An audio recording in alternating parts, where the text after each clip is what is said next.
Hello, beautiful soul. Welcome to Mystical Adventures. My name is Vivian, and happy December.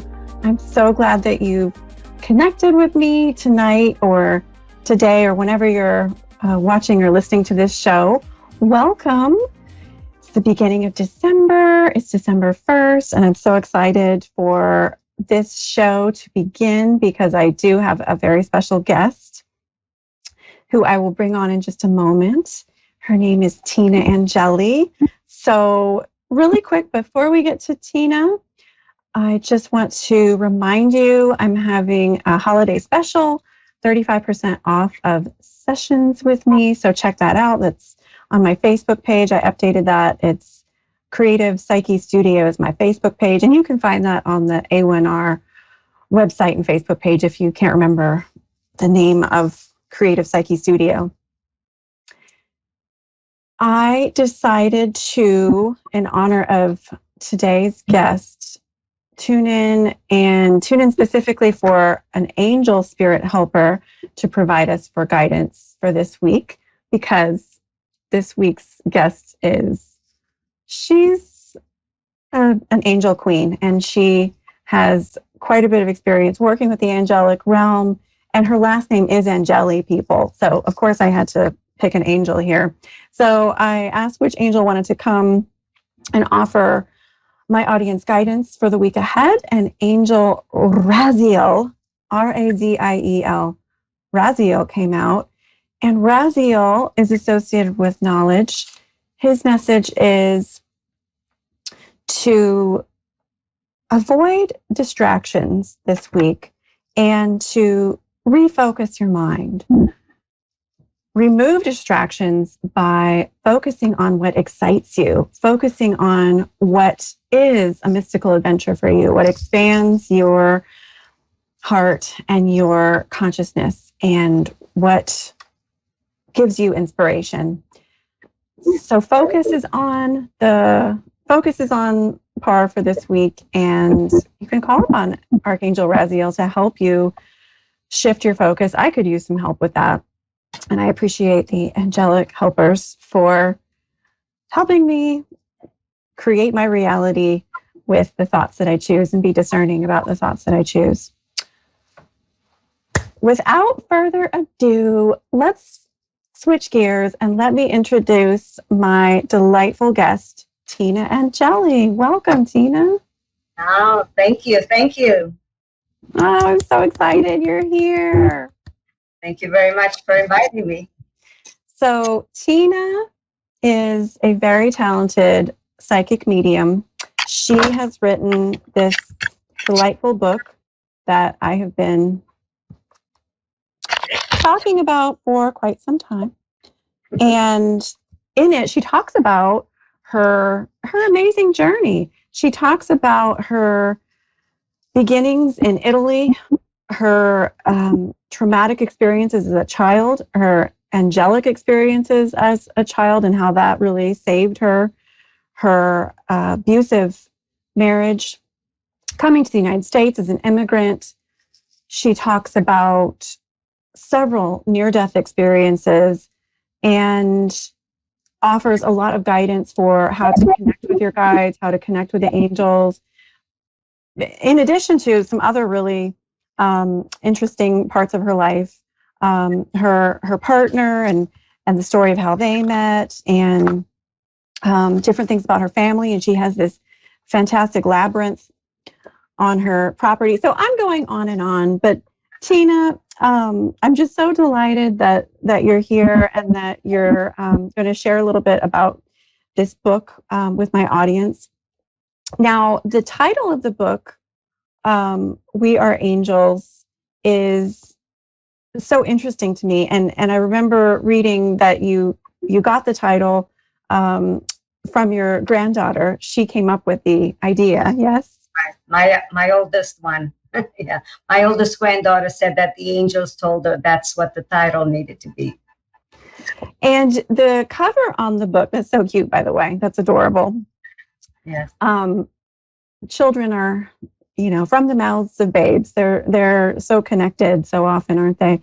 So the beautiful shot on the cover, the beautiful art piece on the cover, rather, that is of depicting this experience that you had of having this very vivid vision of an angel above your garage.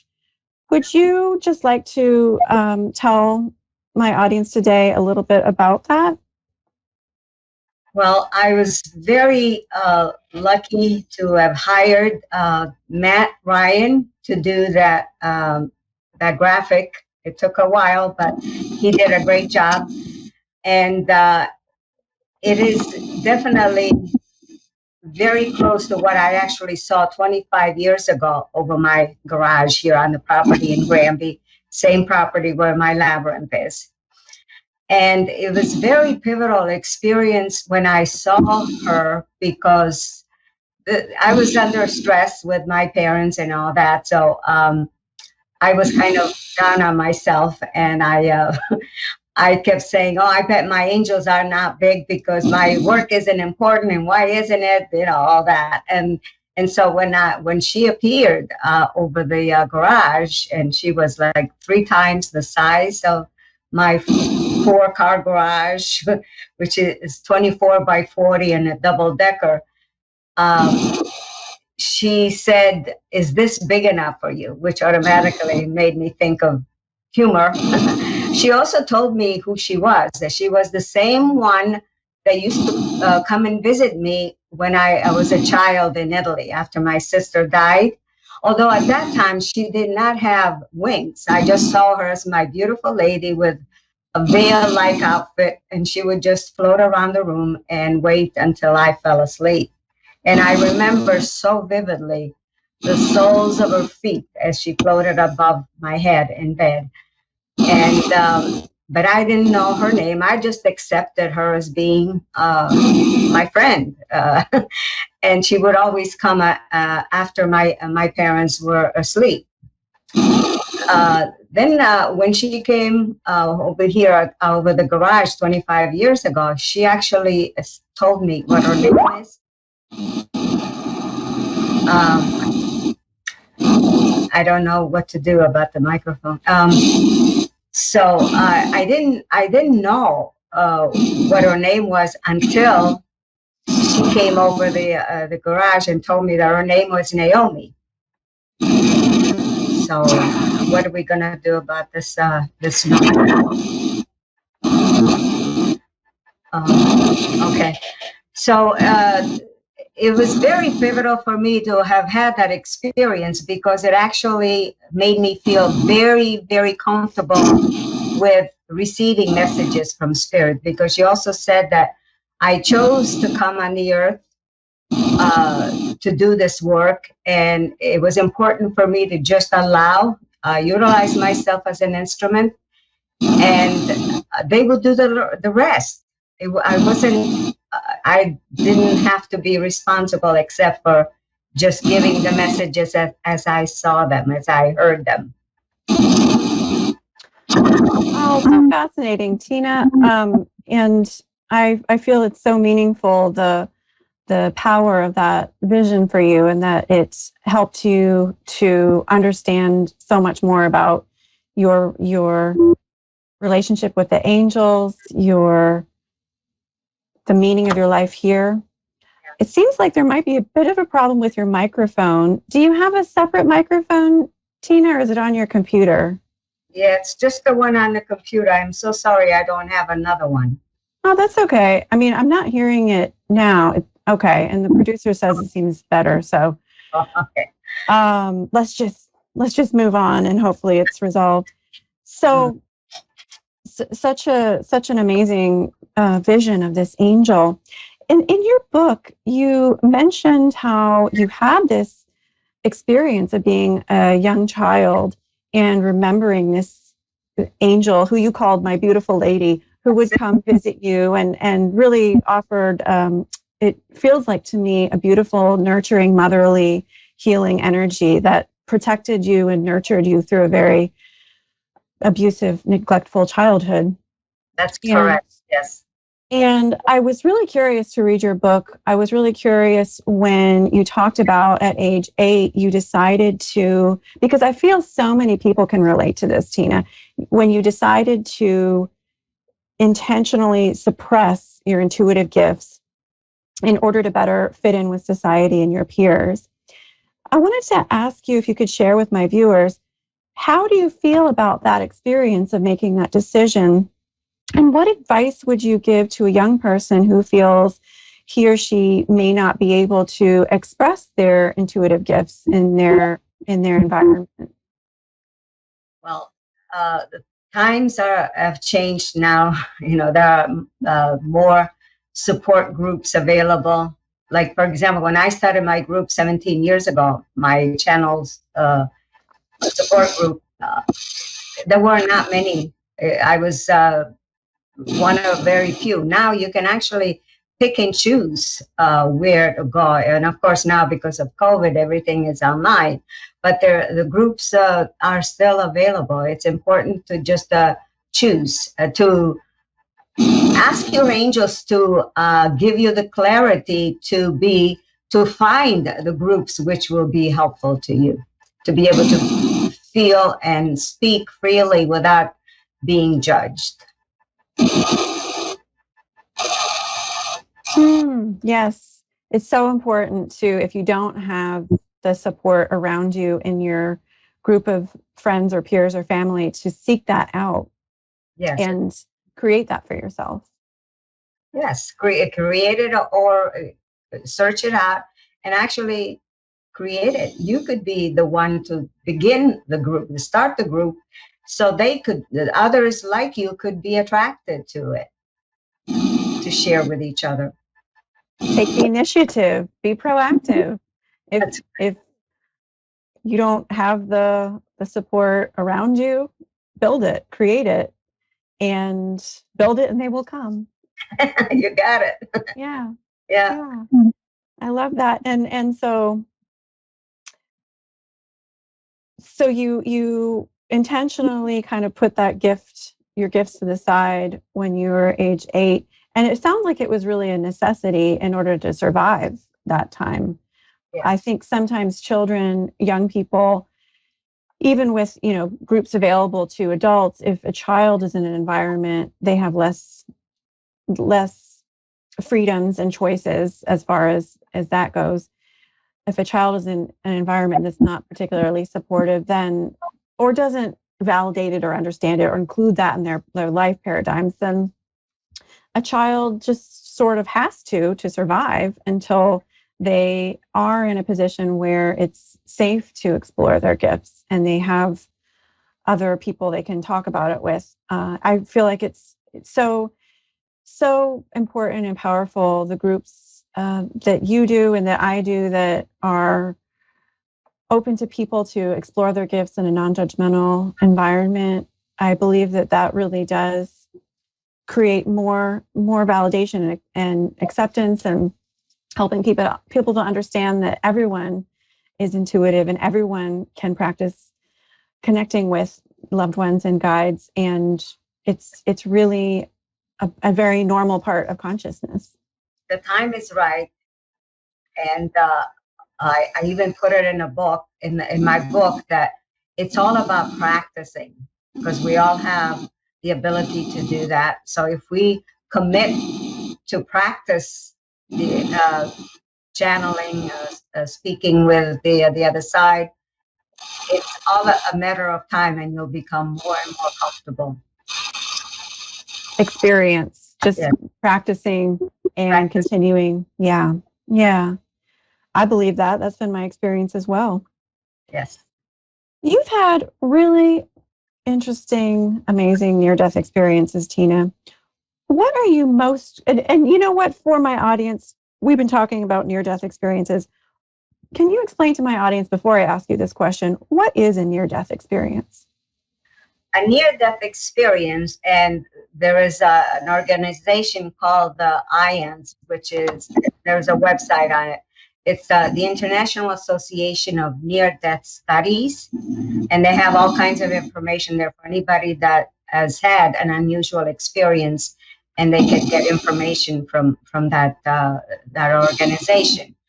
A lot of people think that a near-death experience is something that where you're almost on the verge of dying. Okay, but it's not. It's, for lack of better words, near NDEs are where you actually die and then you come back.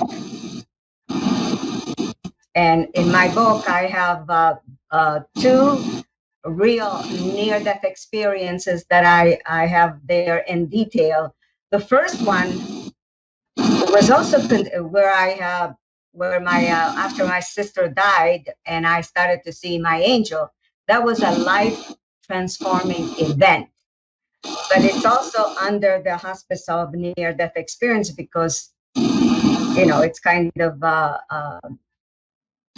of the change of how we change after we have these amazing experiences. I see. Well, it seems like to me, Tina, there's more research and exploration into the subtleties and the differences with different near-death experiences, and that the definition is being expanded. Yes. So we have a group, actually. We have a support group, which was at UConn Health Center in Farmington, Connecticut. But now, because of the COVID, we meet online. Anyone that wants to join the group, they can send me a message through my website, weareangels.net, and I will place them on our list so they can have every month when we have our speakers, they can get invitations to it.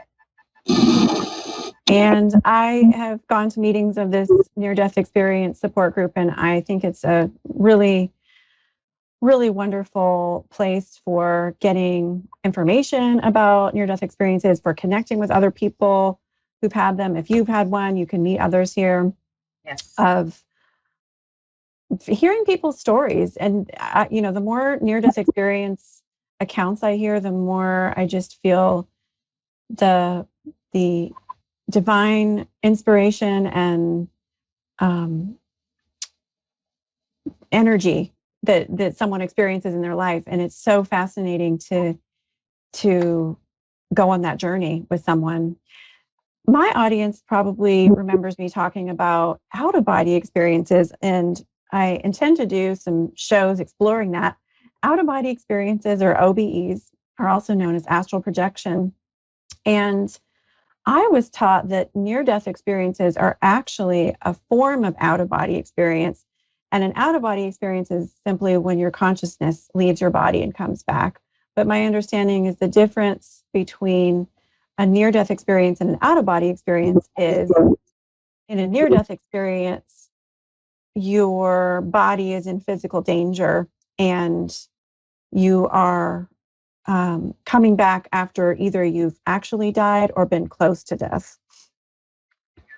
In my third near-death experience, when I died at the car crash, I actually felt like a suction when my soul was coming out of my painful body, and I found myself above in this amazing, loving white. It was a space. I called it a room, but the walls were made out of white light. And in that room was a very ornate table with 9 entities on the other side. And I actually found myself counting them. And I knew exactly what they were saying to me. The middle one, I knew instinctively that the one in the middle was the one that made the decisions, but I didn't know who they were at that time. The other 8 were there to support me, to I felt embraced by the light in a loving, non-judgmental way. And I was very straight in saying, no, I'm not ready to go. I'm not finished on the earth yet. And suddenly I heard, okay. And again, that suction feeling, I came back into my car. By then, the car had stopped spinning around, and it had stopped by the side of the road. I got hit by an SUV right on the right side, and I was the airbags had exploded, and it was an awful odor there as well. Yeah, it was a very interesting feeling because I was not. This was in 2012, January 5th of 2012, and I have to say I'm not the same person that I was, but in a good way. Yes, I still have sores and all because I should have died, but instead I had black and blue marks, no broken bones or anything. But I know that Archangel Michael was my savior for that situation because he actually nudged me to wear his medal.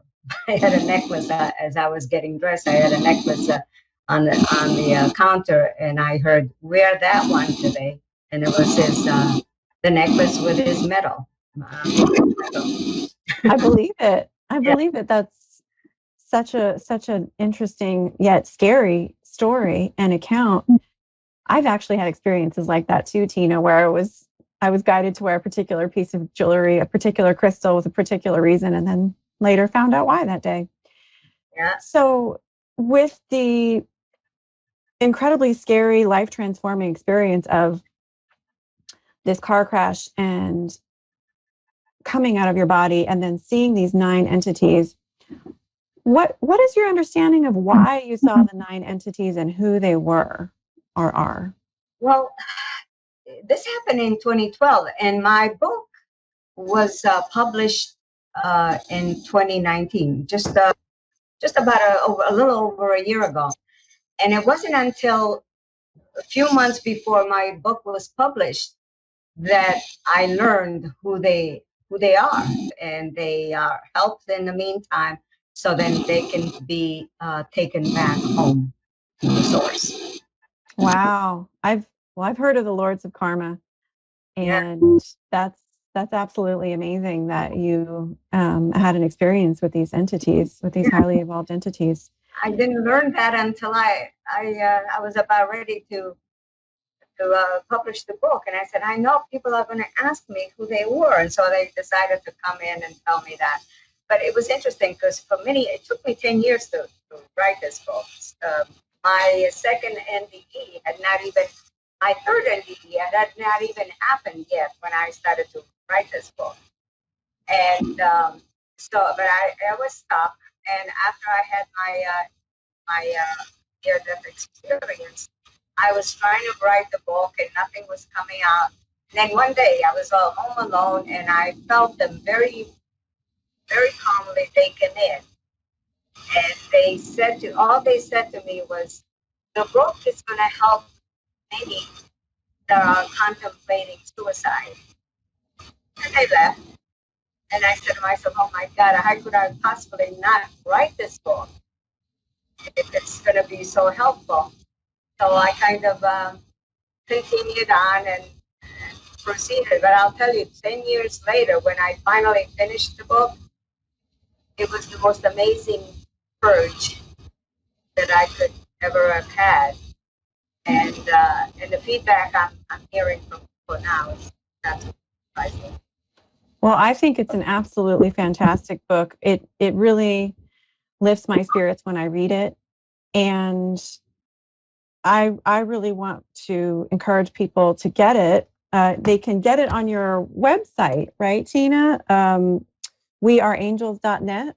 My website, or they come and visit me at home in Granby. You're really generous. Careful what you wish for. So you can find Tina's book on weareangels.net. And do you want to go over your email? We just got a few seconds left. I think if anybody wants to get in touch with me, please contact me through my website, and then they will inform me. And then I will decide whether I want to, answer specifically to the people that contact me. Okay? So you can get in contact with Tina through her website, and I encourage you to check out her book. If you have had near-death experiences, if you're curious about them, I feel like this is a great book to check out. If you are curious about angels and communicating with guides, it's also a great book in that sense. I want to thank my guest, Tina, from the bottom of my heart for coming on my show. This has been absolutely fascinating. And I want to thank, yay! And I want to thank you, viewers and listeners, so much for tuning in. I will look forward to seeing you next show. Don't forget, Bradford Tilden, December 22nd is my guest. Have a beautiful week, and I will see you next time. Thank you again, Tina.